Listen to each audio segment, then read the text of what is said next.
Soft field takeoffs are performed when runway conditions such as mud, snow, tall grass, or other surface conditions exist that may cause additional friction or damage to the airplane during the takeoff roll. The goal is to keep the weight of the aircraft off the nose wheel and become airborne as soon as possible. Complete the before takeoff checklist before taxiing onto the active runway. Set the flaps as required and visually check for traffic on downwind, base, and final, and for conflicts on the runway. Your communication procedures will depend on the airport type. At a towered airport, and prior to taking the runway, call the tower for a takeoff clearance and read back the instructions. For non-towered fields, make a traffic advisory call stating your intentions.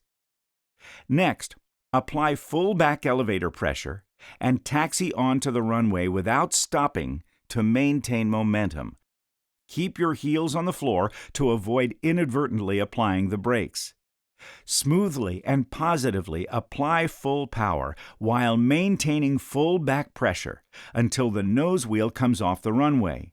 Then, slowly and gradually release the back pressure as speed increases to keep the nose wheel at a height just above the runway surface without striking the tail. Allow the airplane to lift off at the earliest possible speed and establish a wind correction angle to maintain the runway centerline with level wings.